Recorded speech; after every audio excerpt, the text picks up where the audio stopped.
Hello दोस्तों तो मैं अभी तो निकला हूँ थोड़ा बाहर की तरफ एंड बस मेरा आज मन था कि थोड़ा आउटडोर में चलते हैं। शाम का टाइम है, मौसम अच्छा हो रखा है, तो मैंने सोचा चलो आज थोड़ा बाहर रह के भी बात कर ली जाए। अब मैं जैकेट पहने बगैर आ गया हूँ, पता नहीं है कितनी देर बाहर घूमूंगा, ठंड लग रही है थोड़ी बहुत। तो खैर टाइटल एंड थंबनेल पर से आपने कुछ तो जान ही लिया होगा कि आज के टॉपिक के बारे में एंड मैं किस चीज़ के बारे में बात करना चाह रहा हूँ। जी हाँ दोस्तों, मैं बात करना चाह रहा हूँ स्केल अप वीज़ा के बारे में। तो दोस्तों सबसे पहले बात कर लेते हैं कि स्केल अप वीज़ा है क्या। दोस्तों यूके में बहुत सारे स्टार्टअप्स हैं और बहुत सारी ऐसी छोटी कंपनीज हैं जिनकी ग्रोथ रेट बहुत अच्छी होती है एंड उस तरह की कंपनीज को एम्प्लॉयज़ का सपोर्ट मिले, इसलिए ये वीज़ा को इंट्रोड्यूस किया गया है। तो दोस्तों अगर बात करें इसकी एलिजिबिलिटी की, तो इसकी एलिजिबिलिटी में है कि एज जो है वो 18 से ऊपर होनी चाहिए, आपके पास वैलिड टीबी सर्टिफिकेट होना चाहिए, फिर आपका आइल्स में जनरल एटलीस्ट 4 बैंड होना चाहिए एंड आपके पास एक स्पॉन्सर्ड जॉब होनी चाहिए। एंड ये जो जॉब जो है, ये जो एक स्केल अप कंपनीज की जो लिस्ट है उन्हीं में से किसी कंपनी में से होनी चाहिए। और अगर स्केल अप वीज़ा के रूट्स की बात करें तो इसमें 2 तरह के रूट्स हैं, एक है स्पॉन्सर्ड रूट और एक है नॉन स्पॉन्सर्ड रूट। तो दोनों ही रूट्स में एलिजिबिलिटी तो सेम है, लेकिन जो बेनिफिट्स हैं वो अलग अलग हैं। तो बेनिफिट्स में ये है कि भाई वीज़ा में आप किसी भी एम्प्लॉयर के साथ काम कर सकते हैं एंड मिनिमम 6 महीने बाद आप चाहें तो उस जॉब को बदल सकते हैं। प्लस अगर आप 5 साल इस वीज़ा पे रह लेते हैं तो आप यूके का पीआर भी ले सकते हैं। खैर मैं एलिजिबिलिटी में एक चीज़ मेंशन करना भूल गया कि आपकी जो सैलरी है वो मिनिमम 33,000 होनी चाहिए, जो कि यूके में एक बहुत ही अच्छी एंड बहुत ही बढ़िया सैलरी के जो एक जो जोन आता है उस रेंज में ये सैलरी आती है। तो अब सवाल आता है कि भाई इसमें कौन कौन से लोग जो है वो अप्लाई कर सकते हैं, कौन नहीं कर सकते। तो दोस्तों इसमें एप्लीकेशन की कोई लिमिट नहीं है, बस आपके पास एक स्केल अप कंपनी से एक जॉब ऑफर हो जो मिनिमम आपकी सैलरी थ्रेशोल्ड को मीट करता हो, तो आप इस वीज़ा की एप्लीकेशन कर सकते हैं। एंड जब भी आप वीज़ा की एप्लीकेशन करेंगे आपके अकाउंट में 28 दिन पुराने फंड्स होने चाहिए, जो होने चाहिए कुछ 1.25 लाख के आसपास। एंड दोस्तों अगर इस वीज़ा का सबसे बड़े बेनिफिट की बात करूं तो इस वीज़ा के अंदर 2 साल में ही आप यूके के पीआर के लिए एलिजिबल हो जाते हैं। और ये जो चीज़ है ये इस वीज़ा को सबसे अच्छा बनाती है। इनफैक्ट मैं आपको अगर ये बोलूँ कि यूके में रिसेंट टाइम में निकाला गया ये सबसे बेस्ट वीज़ा है, या यूके ने अभी तक में जितने भी वीज़ा निकाले हैं तो उनमें से अगर सबसे अच्छा वीज़ा कोई है तो वो यही है आज के टाइम में। तो कि जैसे मैंने आपके साथ बात करी गई, इसमें 2 तरह के रूट्स हैं, एक स्पॉन्सर्ड रूट और एक अनस्पॉन्सर्ड रूट। तो दोस्तों इसमें जो एलिजिबिलिटी है या इसका जो स्ट्रक्चर है वो इस तरह से रखा गया है कि पहली बार आपको एक स्पॉन्सर्ड रूट से ही इसमें जाना पड़ेगा एंड वो जो एम्प्लॉयमेंट का कॉन्ट्रैक्ट है वो आपको मिनिमम 2 साल का रखना है, क्योंकि जो अनस्पॉन्सर्ड रूट जो है वो आपको 3 साल के लिए सेल्फ स्पॉन्सरशिप का जो है ऑप्शन आपको प्रोवाइड करता है। जी हाँ दोस्तों, पहले 2 साल आपको किसी भी एम्प्लॉयर के साथ स्पॉन्सरशिप के अंदर काम करना रहेगा, उसके बाद अगर आप चाहें तो जो बाकी के जो 3 साल है वो आप सेल्फ स्पॉन्सरशिप रूट या नॉन स्पॉन्सर्ड रूट के अंदर काम कर सकते हैं। बस उस केस में आपको अपना जो सैलरी है वो मेंटेन करना पड़ेगा, चाहे तो आप सेल्फ एम्प्लॉयमेंट कर लीजिए या कोई कॉन्ट्रैक्ट पे जॉब उठा लीजिए या कोई किसी दूसरे एम्प्लॉयर के साथ काम करिए, बस आपको जो है वो सिर्फ सैलरी का थ्रेशोल्ड है वो मीट करना रहेगा, दैट्स इट। अगर आप वो 33,000 की सैलरी जो है वो अपने सेल्फ स्पॉन्सर वाले रूट में भी मेंटेन कर पा रहे हैं या दिखा पाएंगे कि भाई हाँ ये आप कर लेंगे, तो आप नॉन स्पॉन्सर्ड रूट के थ्रू भी अगले 3 सालों तक खुद को उसमें रख सकते हैं।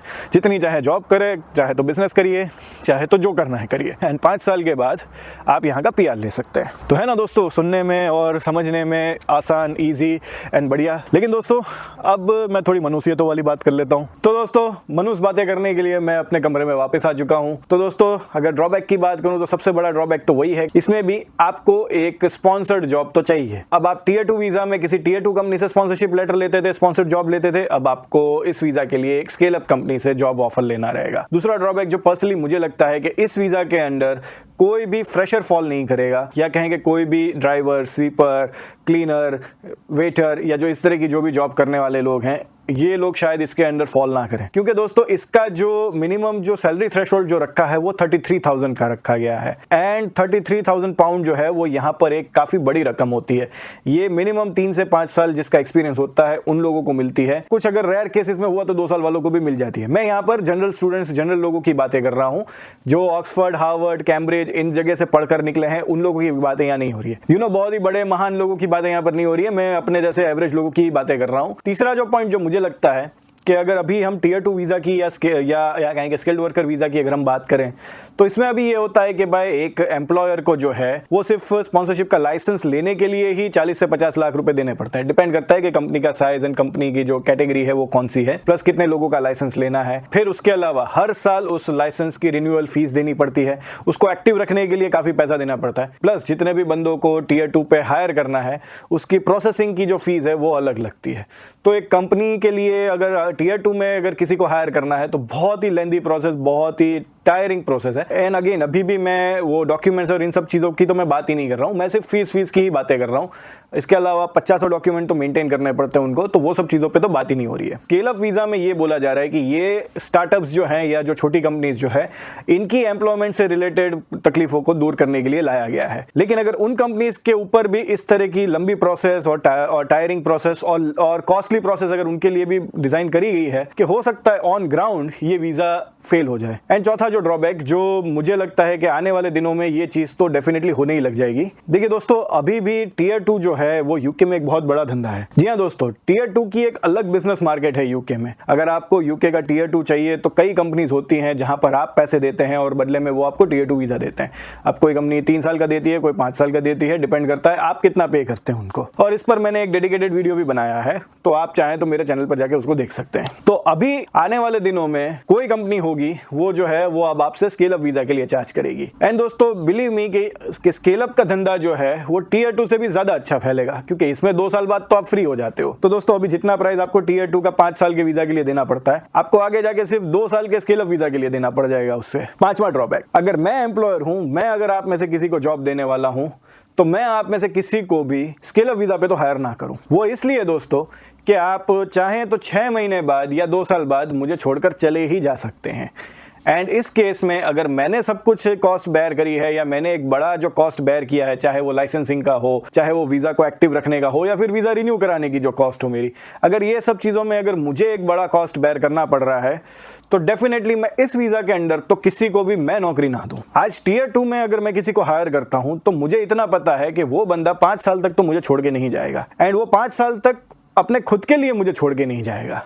इसके अलावा एज एन एम्प्लॉयर मेरे हाथ में उसकी पूरी चाबी रहती है 5 साल तक की। मैं जैसे चाहूँ उसको वैसे नचा सकता हूँ। I mean, अगर मैं 5 साल के 2 दिन पहले भी ना बोल दूँ उसको 2 दिन पहले ही निकाल दूँ या 2 दिन पहले ही होम ऑफिस में कंप्लेन कर दूँ, तो उसके 5 साल की मेहनत बर्बाद, एंड उसको PR नहीं मिलेगी, वो अलग। लेकिन स्केल अप का वैसा नहीं है। मैं अगर आपको सिर्फ 2 साल का वीज़ा पे भी रखूँ यहाँ पर, तो दूसरे 3 साल तो आप अपने आप को सेल्फ सस्टेन कर लेंगे, सेल्फ स्पॉन्सर भी कर लेंगे। तो अगर उस केस में अगर मुझे 2 साल का आपसे अच्छा पैसा नहीं मिला है, या फिर मेरा अगर कोई लॉन्ग टर्म प्रोजेक्ट है, या कोई मेरे को आपको लॉन्ग टर्म की मेरी आपकी से ज़रूरत है, तो मैं डेफिनेटली इस वीज़ा के अंडर तो आप लोगों को नहीं रखूँगा। लेकिन जैसे कि इस वीज़ा में ज़्यादातर स्टार्टअप्स ही फॉल कर रहे हैं या छोटी कंपनीज ही फॉल कर रही हैं, जिनका कोई अता पता नहीं रहेगा, जिनका कोई भरोसा नहीं होगा, आज है कल नहीं है, एंड 2 साल बाद भी रहेगी कि नहीं कोई आइडिया नहीं है। तो ऐसी किसी कंपनीज में ये वीज़ा ठीक है। लेकिन अगर एस्टैब्लिश्ड कोई कंपनी है तो वो तो पहले इसमें एलिजिबल ही नहीं होती। लेकिन अगर एलिजिबल कल को हो भी जाए कोई बड़ी कंपनीज, तो शायद मुझे नहीं लगता कि वो स्केल अप वीज़ा पर आपको रखना चाहेगी कंपेयर टू टियर 2 के। तो दोस्तों ये था कच्चा चिट्ठा स्केल अप वीज़ा का। तो दोस्तों अब आप मुझे बताइए कि आप क्या सोचते हैं स्केल अप वीज़ा के बारे में, आपको क्या क्या चीज़ें लगती हैं। एंड जो लोग यूके में रहते हैं वो लोग तो मुझे खास बताएं इसके बारे में कि भाई आप क्या सोच रहे हैं। लेकिन दोस्तों इस वीडियो को खत्म करने से पहले मैं अभी भी बोलूंगा, I love this visa category. ये वीज़ा अभी तक का बेस्ट वीज़ा है, एंड अगर कल को मुझे मौका मिले तो मैं इसी वीज़ा कैटेगरी पे अपनी जॉब करना पसंद करूंगा। लेकिन ये वीज़ा जो है मेरे एम्प्लॉयर को उतनी फ्रीडम शायद नहीं देता है। बस ये एक ही बात बोलकर मैं इस वीडियो को खत्म करना चाहूँगा। अब आई होप दोस्तों ये वीडियो आपको पसंद आया हो, आपको समझ आया हो कि ये वीज़ा क्या है, किन लोगों के लिए है, किन लोगों के लिए नहीं है, क्या इसके एडवांटेजेस हैं एंड क्या इसके डिसएडवांटेजेस हैं। तो ये सब चीज़ें अगर आपको समझ आ गई हो, पसंद आई हो, तो प्लीज़ इस वीडियो को लाइक करो यार, एंड शेयर करो अपने फ्रेंड्स एंड फैमिली के साथ। Subscribe this channel, and lastly thank you for watching the video. Hope to see in the next one.